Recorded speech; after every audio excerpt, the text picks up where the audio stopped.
ایاک نعبد و ایاک نستعین۔ میں پہلے واضح کر دوں کہ میں یہ میڈیا ٹاک اس لیے نہیں کر رہا کہ میں تحریک انصاف کو چھوڑ رہا ہوں۔ میں میڈیا ٹاک اس لیے کر رہا ہوں کہ میں اس وقت چاہتا ہوں میری ساری قوم سمجھے کہ میری طرح کا آدمی سیاست میں کیوں آیا اور اس نے یہ اتنی لمبی 27 سال کی سٹرگل کیوں کی، اور وہ اس کے خدشات کیا ہیں کہ یہ ملک میرا کس طرف جا رہا ہے۔ تو میں صرف اپنی قوم کے لیے بتانا چاہتا ہوں کہ میں 18 سال کا تھا جب میں پاکستان کرکٹ ٹیم میں کھیلتے ہوئے انگلینڈ گیا۔ اس کے بعد میں نے وہاں 4 سال پڑھائی کی، اور اس کے بعد میں پروفیشنل کرکٹ کھیلتا تھا گرمیوں میں انگلینڈ میں، اور سردیوں میں پاکستان ہوتا تھا یا پھر دنیا میں کرکٹ ٹور کرتا تھا۔ تو اس ٹائم پہ میں جو برطانیہ کا سارا سسٹم تھا وہ میں پوری طرح سمجھ گیا۔ یونیورسٹی میں بھی میں نے پولیٹکس پڑھی تھی اور پولیٹیکل ہسٹری پڑھی تھی، پولیٹیکل سائنس، تو مجھے وہ پوری طرح سمجھ آ گئی کہ وہاں کا سسٹم کیا ہے، اور پاکستان کا سسٹم مجھے پتا تھا، میں یہاں بڑا ہوا تھا۔ تو میرا جو تجربہ جو اس دوران جو میں نے وہاں ان کے سسٹم کو اندر سے دیکھا، یہ بہت بڑی وجہ میری پولیٹکس میں آنے کی وہ تھی۔ تو میں نے کیا دیکھا؟ میں نے یہ دیکھا کہ اس ملک کی جو سب سے بڑی خوبی یہ تھی کہ وہاں قانون کی حکمرانی تھی، انصاف تھا، رول آف لا تھا، اور میرا سارا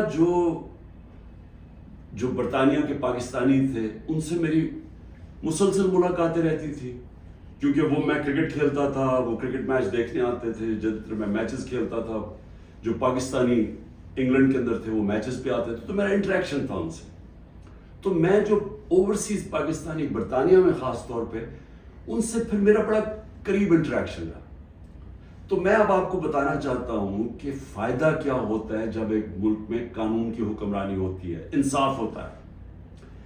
وہ شروع ان کی کہانیاں یہ تھیں کہ وہ مزدوری کرنے جاتے تھے، کیونکہ برطانیہ میں مزدوروں کی کمی تھی، تو انہوں نے زیادہ مزدور دنیا میں سے اور ملکوں سے بھی بلائے، جس میں سے پاکستانی بھی گئے، مزدوری شروع کرتے تھے، کیونکہ وہ ایک ایسا ملک جدھر انصاف کا نظام تھا، لیول پلینگ فیلڈ تھی، ان کو وہ پیسہ کماتے تھے، وہ پھر اس پیسے سے چھوٹی سی دکان کھول لیتے تھے، وہ کرتے کرتے وہ معاشرہ ان کو موقع دیتا تھا اوپر آنے کا۔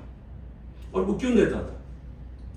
کیونکہ جب ایک معاشرے کے اندر انصاف ہوتا ہے وہ آپ کے حقوق کی حفاظت کرتا ہے۔ مطلب یہ ہوتا ہے کہ اگر آپ اپنے ٹیکس دیں، آپ قانون کے بیچ میں رہیں، وہ ملک آپ کو آزاد کر دیتا ہے، آپ جو مرضی کریں، کوئی آپ کو پوچھتا نہیں ہے، کوئی رات کو پولیس نہیں آپ کے گھروں میں گھس جاتی، کوئی رشوت آپ سے نہیں مانگتا، کوئی آپ نے اپنا کام کروانا ہے، پاسپورٹ بنوانا ہے، آئی ڈی کارڈ بنوانا ہے، آپ کو کوئی پیسے نہیں دینے پڑتے آفیسز میں جس طرح رولتے ہیں بیچارے ہمارے لوگ۔ وہاں کوئی تھانے کچہری کی پالیٹکس نہیں ہے کہ بیچارہ غریب آدمی کبھی تھانے میں رول رہا ہے، کبھی کچہریوں میں رول رہا ہے، کبھی پٹواری سے رول رہا ہے، زمینوں پہ قبضے ہو رہے ہیں، اور سارا وقت ان بیچاروں کو سفارشیں چاہیے تھی۔ اس ملک کے اندر سب سے زیادہ جو پولیٹکس میں جو ہمارے ایم این ایز اور ایم پیز ہو، ان کا سب سے زیادہ کام کیا ہوتا ہے؟ لوگوں کی سفارش جا کے گورنمنٹ آفیسز میں جائے۔ وہاں کیوں نہیں ہوتا؟ کیونکہ وہاں انصاف ہے۔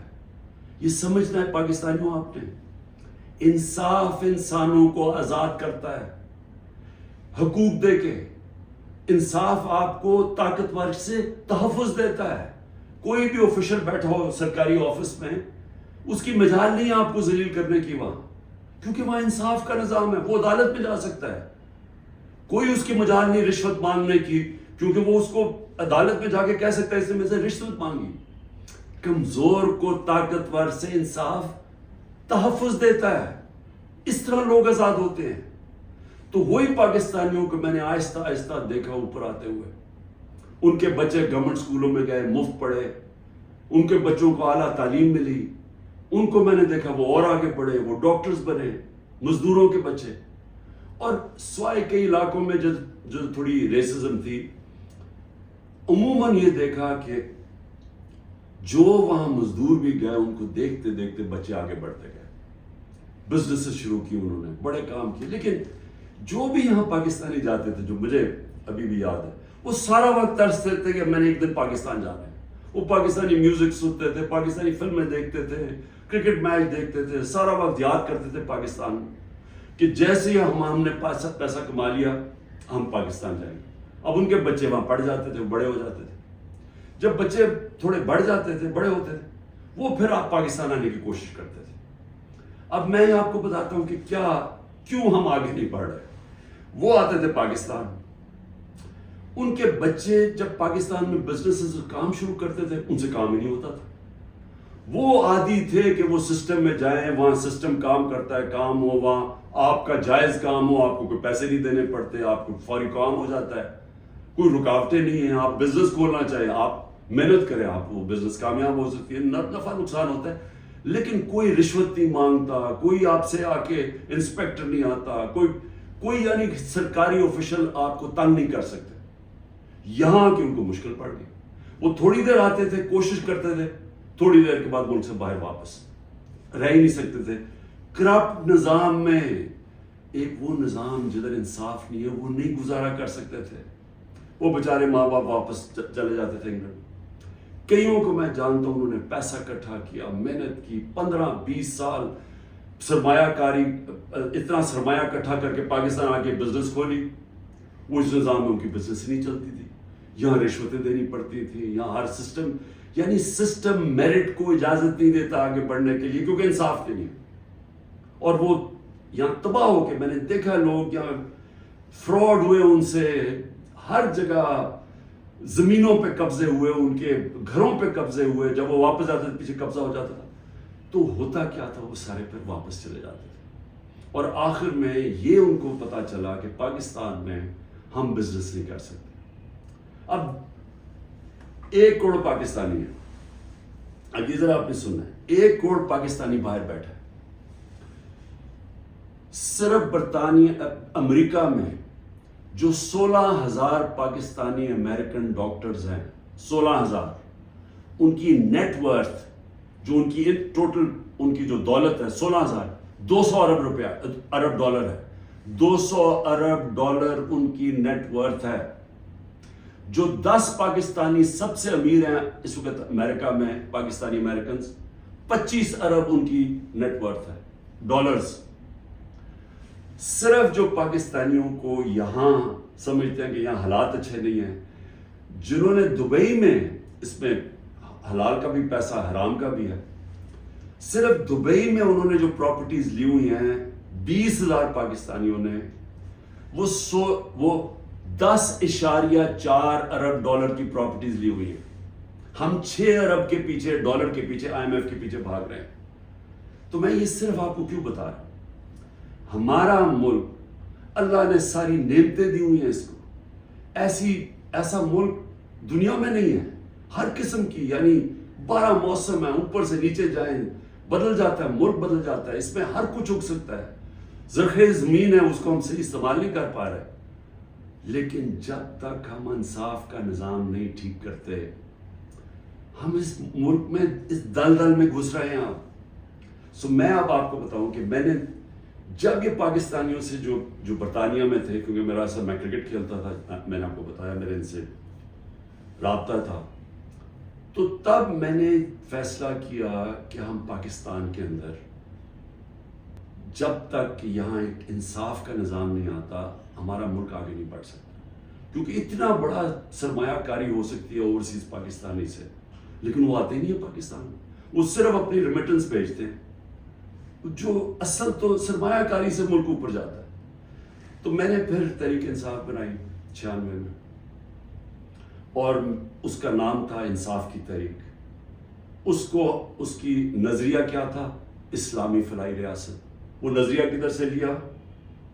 جو قرارداد پاکستان ہے، آبجیکٹو ریزولوشن ہے، جس میں مدینہ کے ریاست، اس کے اوپر طرز کے اوپر انہوں نے اسلامی فلاحی ریاست لکھی. کیونکہ اسلامی فلاحی ریاست ہمیشہ مسلمان مدینہ کی ریاست کی طرف سوچتا ہے، وہ دنیا کی تاریخ کی پہلی فلائی ریاست تھی. ہم نے اس کا وہ آبجیکٹو رکھا کہ یہ ہمارا گول ہے اور میں نے اپنی پارٹی لانچ کر دی. اب میں یہ اس لیے آپ کو بتایا کہ ہمارا جب تک ملک اس چیز کو سمجھتا نہیں ہے کہ ہم نے اس ملک میں قانون کی حکمرانی قائم کرنی ہے، اس کے بغیر پاکستان کا کوئی فیوچر نہیں ہے. اگر ہم یہ نہیں سمجھتے تو ہم یہ جو تباہی کی طرف تیزی سے ہمارا ملک جا رہا ہے، ہم نہیں اس کو روک سکتے.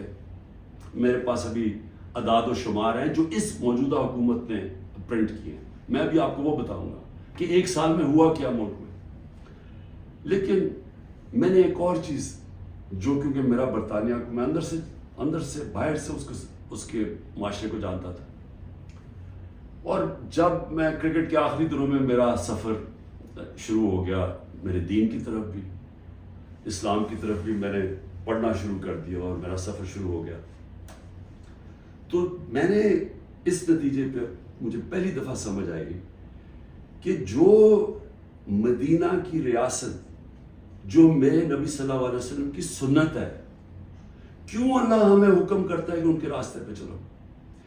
کیونکہ اللہ نے نبی صلی اللہ علیہ وسلم کو رحمت للعالمین کا خطاب دیا ہوا ہے، سب انسانوں کے لیے رحمت بن کے آئے تھے. اس کا مطلب کوئی بھی انسانی معاشرہ اس مدینہ کے ریاست کے اصولوں پہ چلے گا، وہ اوپر آ جائے گا، ادھر خوشحال ہو، اللہ کی برکت آ جائے گی. آج آپ صرف یہ دیکھ لیں کہ مدینہ کی ریاست کن اصولوں پہ کھڑی ہوئی تھی. سب سے پہلے عدل اور انصاف. عدل اور انصاف کا مطلب یہ حقوق، انسانی حقوق. ہر انسان کے جب اس کو حقوق ملتے ہیں وہ آزاد ہو جاتا ہے، اس کو طاقتور سے تحفظ مل جاتا ہے.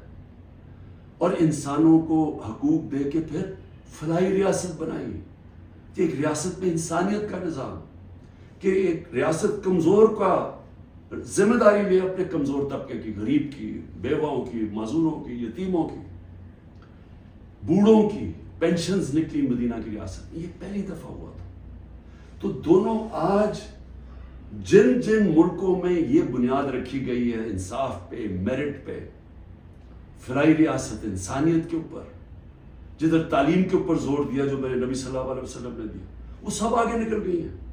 آپ ایک ملک دیکھ لیں جو آج خوشحال ہے، وہ سب یہ وہی اصولوں پہ وہ کھڑے ہوئے ہیں، کیونکہ رحمت للعالمین تھے کہ جو ان کی سنت پہ چلے گا اس کو اللہ اس معاشرے کو برکت بخشے گا. اب ہم پاکستان پہ آتے ہیں، موجودہ پاکستان پہ. دیکھیں جو اس وقت پاکستان میں ہو رہا ہے نا، یہ ہر چیز جس کے لیے، ہر وہ اصول جس کے اوپر پاکستان بنا تھا، آج اس کی نفی ہو رہی ہے. بدترین غلامی ہو رہی ہے اس وقت پاکستان کے اندر. نہ آزادی نام کی کوئی چیز ہے، کیونکہ حقوق ہی نہیں ہے کسی کے. رات کو پولیس گھستی ہے کسی کے گھر میں، سارا گھر توڑ دیتی ہے.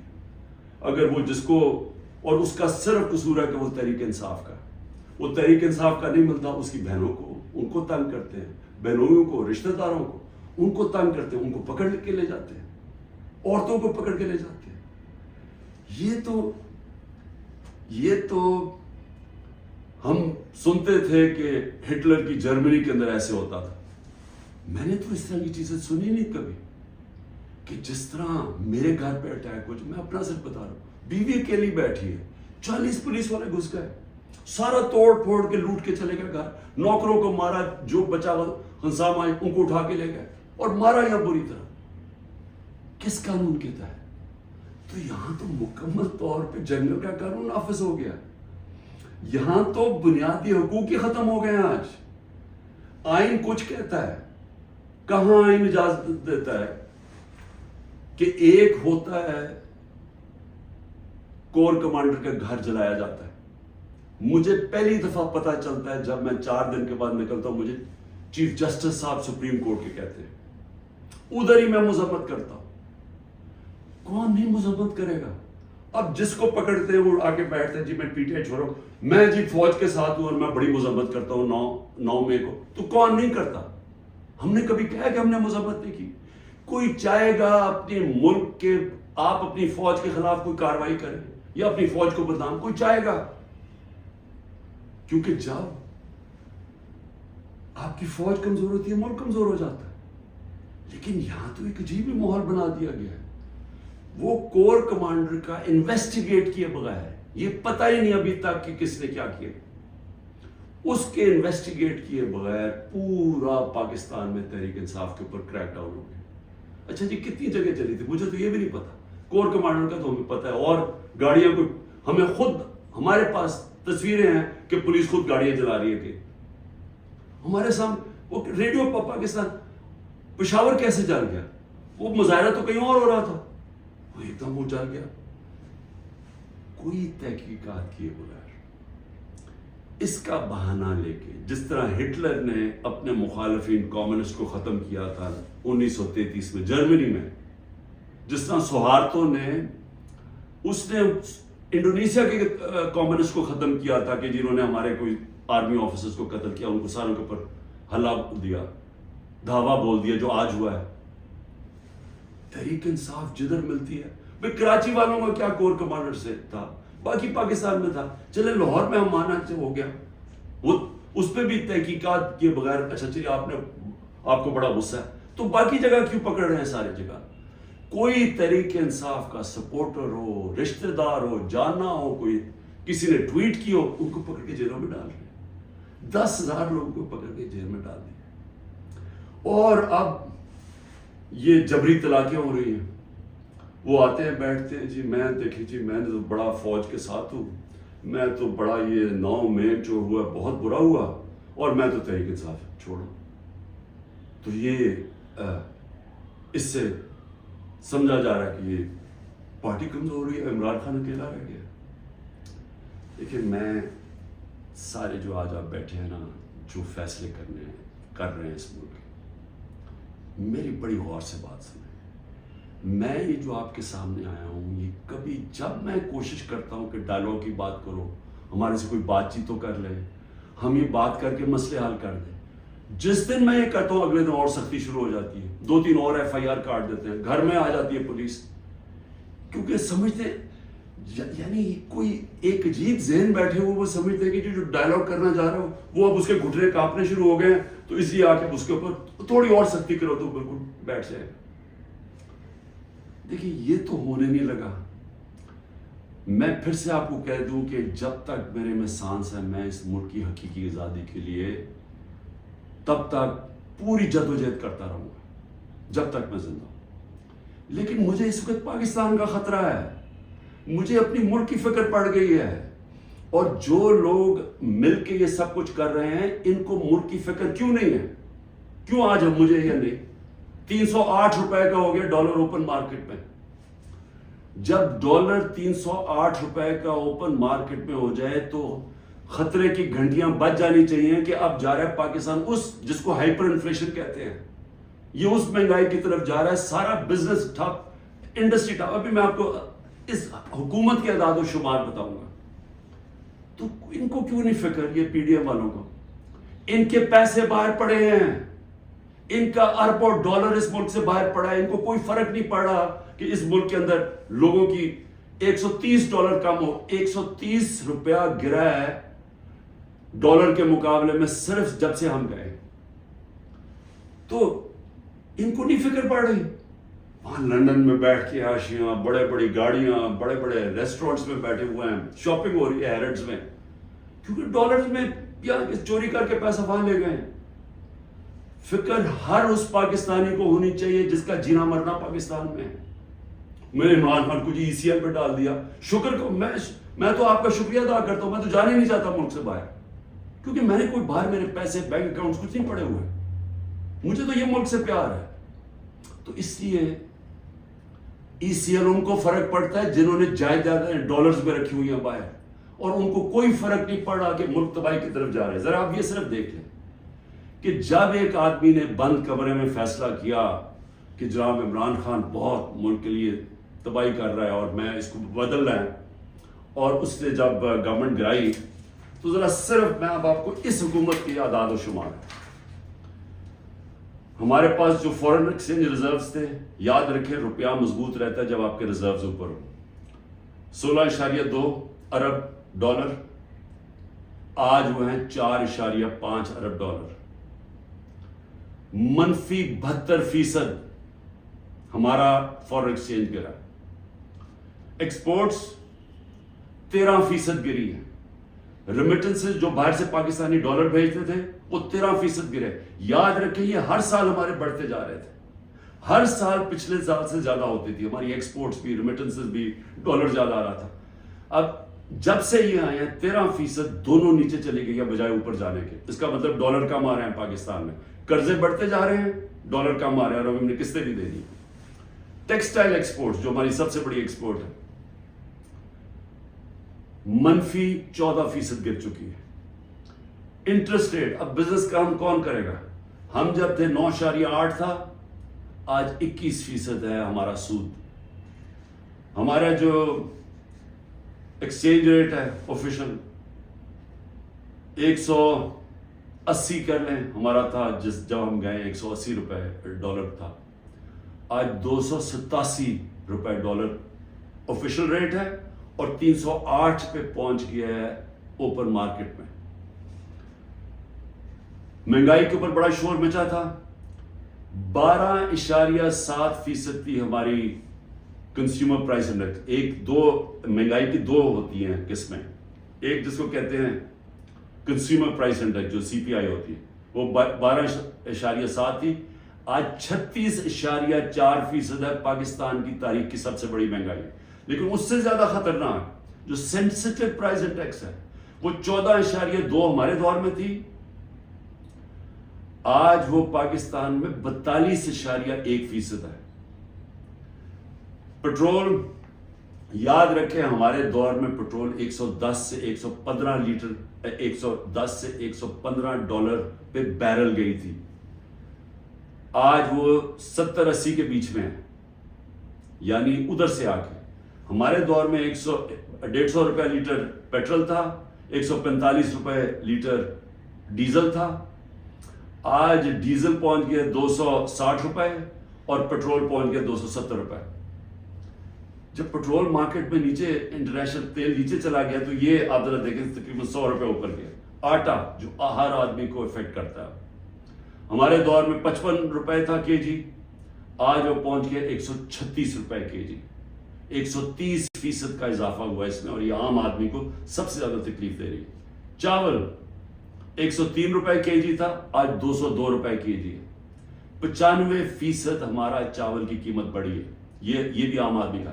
گھی, انٹرنیشنل مارکیٹ میں جو پام آئل ہم امپورٹ کرتے ہیں وہ آدھا ہو گیا ہے. آج ہمارے دور میں 468 روپے کے جی تھا, آج 603 روپے کے جی ہے, جبکہ آدھا ہو گیا انٹرنیشنل مارکیٹ میں. اور دودھ 117 روپے لیٹر تھا, آج 170 روپے لیٹر. میں اور بھی آپ کو بتا دوں کہ جس سے آپ کی دولت میں اضافہ ہوتا ہے, ہماری جو گروتھ ریٹ تھی, یعنی جس ریٹ پہ ہماری دولت میں اضافہ ہو رہا تھا, جس کو جی ڈی پی کہتے ہیں, جی ڈی پی میں اضافہ, وہ 6.1% تھی. آج وہ چلی گئی ہے منفی 0.2%. 0.2% پہ چلی گئی. انڈسٹریز, ہماری اوور آل انڈسٹری 6.8% پہ بڑھ رہی تھی, آج وہ -2.9% پہ چلی گئی. یعنی جس سے آپ کے ملک میں دولت بنتی ہے, جس سے آپ ٹیکسز بڑھتے ہیں, جس سے آپ روزگار دیتے ہیں, وہ انڈسٹری جو زیادہ تر انڈسٹریز وہ -2.9 پہ پہنچ گئی ہیں. اور جو لارج اسکیل مینوفیکچرنگ ہے جس سے سب سے زیادہ دولت میں اضافہ ہوتا ہے, وہ ہمارے دور میں 11.9% پہ بڑھ رہی تھی, وہ آج منفی 7.9% پہ چلی گئی, تقریباً 8% منفی پہ چلی گئی. جو کنسٹرکشن ہے جس سے سب سے زیادہ نوکریاں ملتی ہیں, وہ 1.9% پہ بڑھ رہا تھا ہمارے دور پہ, آج وہ -5.5% پہ چلی گئی. اور پھر کاٹن, کیونکہ ہمارا سب سے زیادہ جو کپڑا بناتے ہیں ہم, اس سے ہمارا اضافہ بھی ہوتا ہے, نوکریاں بھی ملتی ہیں, ایکسپورٹس بھی بڑھتی ہیں, وہ 9.2% پہ بڑھ رہی تھی, آج وہ -23% پہ پہنچ گئی ہے, یعنی کہ بند ہو رہی ہے انڈسٹری. میں یہ آپ کو یہ صرف فگر اس لیے دے رہا ہوں اور جو بھی ہمارے اس ملک میں فیصلے کر رہے ہیں، میں اس لیے آپ کو کہہ رہا ہوں کہ یہ ملک تباہی کی طرف جا رہا ہے. ان کے پاس کوئی روڈ میپ نہیں ہے. جتنا ٹائم دے رہے ہیں یہ ملک نیچے جاتا جا رہا ہے. جن لوگوں کے پاس ڈالرز میں باہر پیسے نہیں رکھے ہوئے ان سب کے لیے تباہی آئی ہوئی ہے. سارا تنخواہ دار طبقہ آج تکلیف میں ہے. جس کے پاس سیلریز ہیں ان کا اگر 100 روپیہ سال پہلے اگر 100 روپیہ چیزیں خریدا تھا وہ 50 روپے رہ گئے. تو یہ تو ایک عذاب آنے والا ہے. اور ابھی یہ جو روپیہ گر رہا ہے کیونکہ ان کے پاس جب آپ کیسے آپ نے قرضے دینے آپ اگلے مہینے قرضوں کی قسطیں دینی ہے. جب آپ کی دولت میں اضافہ نہیں ہو رہا، جب ڈالرز ہی نہیں بڑھ رہا ہے، جب آپ کی انڈسٹری بند ہو رہی ہے، جب آج کسانوں کے پاس وہ پیسہ ہی نہیں رہا کیونکہ وہ اتنی مہنگائی ہو گئی ہے کہ اس کے پاس پیسہ نہیں بچتا اپنی زمین پہ لگانے کے لیے، تو وہ اس کی ظاہر ہے اس کی پیداوار گرنی شروع ہو جائے گی. تو ہم نے کدھر سے قرضے واپس کرنے؟ ہم آج پاکستان میں ہمیں یہ سمجھنا چاہیے کہ ہم اگر اس وقت اس کو ہم ٹھیک نہیں کرتے یہ سب کے ہاتھ سے نکلنے والی ہے. دیکھیں معاشرہ کنٹرول سے باہر بھی نکل جاتا ہے. سری لنکا میں اس سے کم حالات تھے جبکہ لوگ سڑکوں کے اوپر آ گئے. ابھی تک لوگ سڑکوں پہ کیوں نہیں آ رہے؟ کیونکہ انہوں نے الیکشن پہ کی امید لگائی ہوئی ہے کہ ہم جو ہمارے سے ہوا ہے وہ اندر گھروں میں بیٹھ کے تپے ہوئے ہیں کہ جب الیکشن آئے گا تو ہم ان کو سبق سکھائیں گے. تو یہاں تو الیکشن کروانے کا کوئی پلان ہی نہیں ہے. یہاں تو الیکشن کا تب پلان ہے جب عمران خان کو کرش کیا جائے گا اور وہ کرش کیا جا رہا ہے. یعنی یہ جو ہمارے اوپر جس طرح کا جبر ہو رہا ہے اور جس طرح کا یہ ظلم ہو رہا ہے تو یہ تو کبھی ہوا ہی نہیں ہے پاکستان میں کسی پارٹی سے. اور یہ اس کے پیچھے یہ سوچ ہے کہ جب یہ کرش ہو جائے گی پارٹی تب ہم الیکشن کروا دیں گے. دیکھیں کیونکہ میں بڑا ہوں، میں نے ایسٹ پاکستان مجھے یاد ہے. میں بار بار لوگوں کو بتاتا ہوں کہ آخری فلائٹ میری آئی تھی ڈھاکہ سے، میں انڈر 19 کا میچ کھیلنے گیا تھا. اس کے بعد آپریشن شروع ہو گیا تھا اپریل 71 میں. دیکھیں ہوا کیا تھا اس پاکستان میں، اس پھر سے یاد رکھیں، تاریخ سے سیکھنا چاہیے. ذوالفقار علی بھٹو نے 81 سیٹیں جیتی پاکستان میں 138 میں سے، اور کہا تھا ذوالفقار علی بھٹو کا انقلاب آ گیا تھا، اور واقعی انقلاب تھا، روٹی کپڑا مکان کا انقلاب آیا تھا. لیکن 138 میں سے ذوالفقار علی بھٹو نے 81 سیٹیں جیتی. اور اس نے جو نعرہ تھا کہ میں پہلی دفعہ عوام کا نام لیا. پہلے تو عوام کا نام ہمیں پتہ نہیں عوام کیا ہوتی ہے کیونکہ پہلے تو اور قسم کی سیاست تھی. تو اس نے ایک ذہنوں میں انقلاب لے کے پہلی دفعہ عوام کی بات کی. لیکن مجیب الرحمان 162 سیٹیں تھی ایسٹ پاکستان میں، اس نے 160 جیتی، صرف 2 سیٹیں ہاری اس نے. تو وہ کیا کہہ رہا تھا؟ وہ انصاف کہہ رہا تھا کہ ہمارے سے انصاف نہیں ہو رہا، ہمارے حقوق نہیں مل رہے، ایسٹ پاکستان کو کالونی کی طرح رکھا جا رہا ہے، ہمیں سیکنڈ کلاس شہریوں کی طرح رکھا جا رہا ہے. اور وہ انصاف مانگ رہا تھا، حقوق مانگ رہا تھا، وہ آزادی نہیں مانگ رہا تھا. جب ہم نے آپریشن شروع کیا تو وہ پھر حقوق سے آزادی کی طرف چلا گیا. وہ بات کرنے کے لیے بھی تیار تھا. اور مجھے ابھی بھی یاد ہے جب ہمارا ملک ٹوٹا تھا، میں انگلینڈ میں تھا، پڑھ رہا تھا، تو جو دھچکا ہم سب کو لگا تھا، یعنی ہم ہل کے رہ گئے تھے. پھر لوگوں نے اپنے دل بلائے، نہیں جی ایسٹ پاکستان تو بڑا غریب ملک تھا، ہمارے اوپر بوجھ تھا، وہاں سائیکلون آتا تھا تو ہمیں ان کو پیسے دینے پڑتے تھے، اس طرح کی باتیں کی. آج بنگلہ دیش ہمارے سے آگے نکل گیا ہے. اور میں آج آپ کو یہ بتا دوں کہ یہ جو ایسٹ پاکستان سے سبق سیکھنا ہے وہ یہ کہ جب ایک قوم آزادی کا فیصلہ کر لے اور اپنے حقوق کے لیے، حقوق کا ہوتا کیا ہے؟ آپ کو انصاف ملتا ہے، انصاف آپ کو حقوق دیتے ہیں، حقوق آپ کو طاقتور سے کمزور کی تحفظ دیتا ہے. جب تحفظ ملتا ہے وہ آزاد ہو جاتا ہے، اس کو لیول پلینگ فیلڈ مل جاتی ہے، اس ملک میں خوشحالی آ جاتی ہے. کیونکہ وہ پھر زیادہ تر بڑی بزنسز تو نہیں ہیں پاکستان میں، جو میں بتا رہا ہوں اوورسیز پاکستانی کیوں نہیں آتا، وہ زیادہ تر چھوٹی بزنسز ہیں. چھوٹی بزنس پاکستان میں چل نہیں سکتی کیونکہ ان کے پاس اتنی طاقت نہیں ہوتی رشوت دینے کی، ان کے پاس اتنا ٹائم نہیں ہوتا کہ وہ آفیسز کے چکر لگائیں، وہاں ان کو وہ ڈیلے صرف اس لیے کریں جب تک آپ رشوت نہیں دیتے، تو وہ چلے جاتے ہیں واپس۔ تو چھوٹی بزنس جو اسمال اور میڈیم صنعت ہوتی ہے وہ ایک ریڑھ کی ہڈی ہوتی ہے ملک کی، اصل تو روزگار وہ دیتا ہے۔ ساری دنیا میں اسمال اور میڈیم انڈسٹری دیتی ہے، یہاں وہ چل نہیں دیتے کیونکہ یہاں ایک سسٹم بڑا کرپٹ ہے، کیونکہ یہاں انصاف نہیں ہے۔ تو جو میں آج آپ کو کہنے کی کوشش کر رہا ہوں کہ انصاف جب ایک لوگوں کے دلوں میں چلا جاتا ہے کہ ہمیں انصاف چاہیے، ہمیں حقوق چاہیے، ہمیں آزادی چاہیے، پھر آپ ان کے اوپر جو مرضی کریں، ملٹری آپریشن بھی، وہ پھر بیج دل سے نہیں نکلتا، کیونکہ جو اللہ نے ہمارے اندر یہ پیدا کیا ہوا ہے آزادی کا، یہ جو آزادی کا بیج ہے، یہ انصاف اور آزادی ساتھ ساتھ جاتے ہیں، یہ اندر ہے ہمارے۔ اور اس نے جب لا الہ الا اللہ کہتا ہے، ہم اسے وعدہ کرتے ہیں، وہ ہمیں آزاد کرنا چاہتا ہے اللہ، کیونکہ صرف آزاد لوگ اوپر جا سکتے ہیں۔ تو جب لوگوں کا دل میں آزادی کا جذبہ آ جاتا ہے، وہ پھر یہ جبری طلاقوں سے، یہ پکڑ دکڑ کر کے، یہ مار پیٹ کے، یہ خوف کر کے، اس سے یہ جاتا نہیں ہے، پھر یہ نفرتیں بڑھ جاتی ہیں، یہ اور زیادہ غصہ بڑھ جاتا ہے، یہ کہیں جانے نہیں لگا۔ یہ جو مرضی آپ کریں کہ ہر روز بیٹھ کے جی مجھے تو فوج سے بڑا پیار ہے اور 9 مئی کو بڑا برا کیا گیا، میں چھوڑا پارٹی، تو کیا اس سے پارٹی، کیا لوگ بیوقوف ہیں؟ کیا لوگوں کو نہیں سمجھ آ رہی کیا ہو رہا ہے؟ تو میں آخر میں یہ کہنا چاہتا ہوں، دیکھیں یہ پاکستان کی اس وقت جنگ ہے، یہ تحریک انصاف کو ختم کرتے کرتے پاکستان کو تباہ نہ کریں۔ یہ اگر اس وقت ہم نے سٹیپس نہ لیے، قدم نہ اٹھایا، یہ ادھر چلا جائے گا، کوئی بھی نہیں کچھ کر سکے گا۔